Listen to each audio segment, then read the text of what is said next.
Okay, so let's get started. We're going to talk about the nucleus.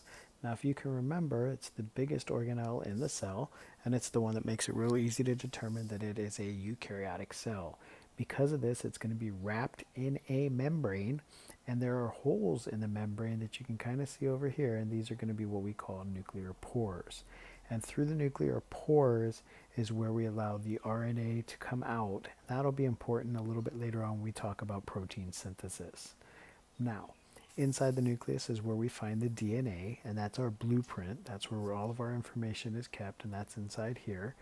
And also inside the nucleus, we have this ball of fibers area here. And this is where we make the ribosomes. Now, the ribosomes are made of RNA, which is our other nucleic acid, and the ribosomes can actually transfer out of the nucleus. And we see the ribosomes here. Some of them are going to be free, and they're the little itty bitty dots here. They also will attach to the endoplasmic reticulum, making it the rough endoplasmic reticulum. The ribosomes are really important because that is where proteins are made. And remember, we are a bunch of proteins, so proteins are really important, and they're all made in the ribosomes. The DNA has the codes for the blueprints. It'll make mRNA, this messenger RNA, which will come out and attach to the ribosomes, and that's how we manufacture these proteins. Okay, so that's a quick tour of the nucleus. And as always, the lessons in this one here, we'll go through this in a little more detail. Good luck on your lessons, and we will see you in the next video. Okay, we're going to start by talking about the chloroplasts. And the chloroplasts are this bean-shaped organelle that we find in plants. And it's really an important organelle in a plant cell because this is the site of photosynthesis. And we'll talk about photosynthesis a little bit later in the course. Now, inside the chloroplast, there's a couple different things. You'll notice that it has an outer and an inner membrane, so it has two membranes that separate it from the rest of the cell. Inside of that, we find the stroma, and the stroma is this fluid part where the sugar making happens. Okay, we have these thylakoid discs here, and this is where we find the chlorophyll. And chlorophyll is a pigment very important for photosynthesis. And if we stack these thylakoid discs on top of each other, we end up with what we call the grana here. Okay, so just a real quick tour of the chloroplast. We'll talk about these a little bit more when we talk about photosynthesis. Okay, next up are the mitochondria. The mitochondria is where cells get their energy because this is the site of cellular respiration. And when we talk about cellular respiration a little later in the class, we'll talk a little bit more about where it happens in the mitochondria. In the mitochondria, we see a couple different things. We see this inner membrane here, which has these folds. These folds are called a cristae, okay, and that's a site for cellular respiration. And there's also this fluid inside, and we call that the matrix. So as we're talking about cellular respiration, and we talk about what happens in the matrix and what happens in the cristae, you'll kind of have an idea of where these things are located. One last thing about the mitochondria, because it is where cells get their energy, we can find the mitochondria in just about every organism's cell. This is how they get their energy to perform the processes that the cells need to keep the organism alive.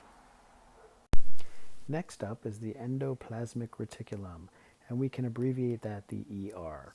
Now, the ER is where we manufacture a bunch of different macromolecules that the cell will need. And there's two different parts to the ER. There's the rough and then there's the smooth ER.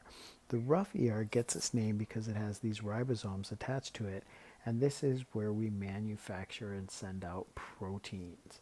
And that's what the ribosomes do. The ribosomes are where we see protein synthesis happen, and those are attached to the endoplasmic reticulum, which makes it the rough ER. On the smooth endoplasmic reticulum is where we'll manufacture other macromolecules that the cell will need to live. And we'll talk about that a little bit more in the lessons in this unit. Now, if we have the endoplasmic reticulum to make the molecules, then what we do is from there we send these packages to the Golgi apparatus. And the Golgi apparatus is where they are packaged and they'll put into little vacuoles and things of that nature, and they are sent out into the cell, or they're sent actually outside of the cell as well.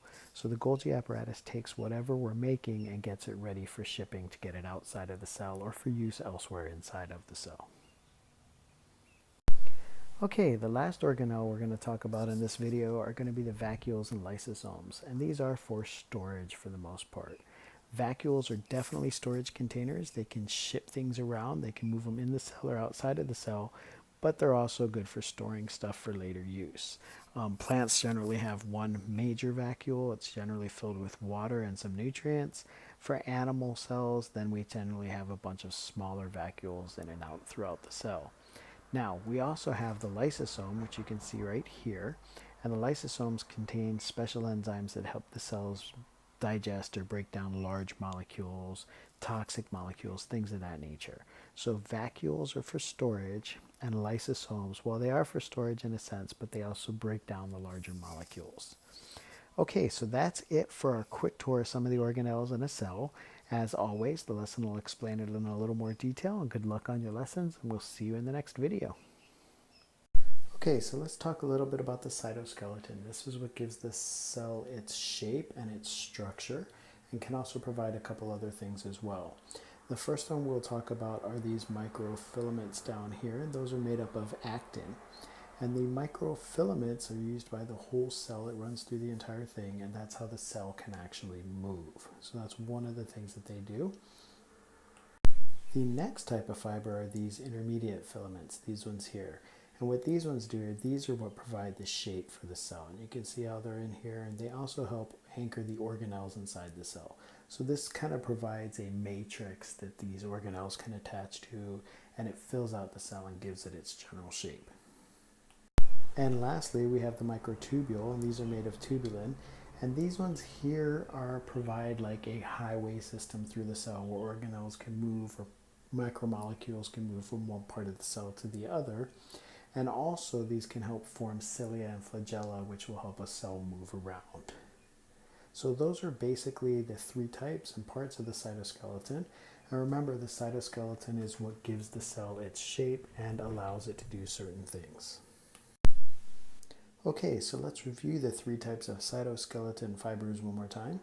We had the microfilaments, and the microfilaments were these ball-shaped proteins called actin, and they formed long strings that twisted. And the purpose of the microfilaments was to move the cell around. We also had these intermediate filaments, which were long and string-like, which formed the rods. And this is what provided strength and shape to the cell by anchoring the organelles. And lastly, we had the microtubules, and these ones here were made of tubulin. It's again ball-shaped and formed a hollow tube, and this is how organelles moved around, and this is also what formed the cilia and flagella outside of the cell. So these are our three cytoskeleton fibers, and we'll learn more about those as we proceed through the units. Okay, so let's talk a little bit about plant cells. The big thing that we notice here is the fact that they have this cell wall. Okay, the cell wall is outside of the membrane, and what the cell wall does is it provides support and structure for the cell inside. That's what allows trees to become so tall, is the fact that all of their cells are wrapped in this hard, rigid structure called the cell wall. They also have this large internal vacuole for water storage, and that's where they'll keep water for the cell to be alive.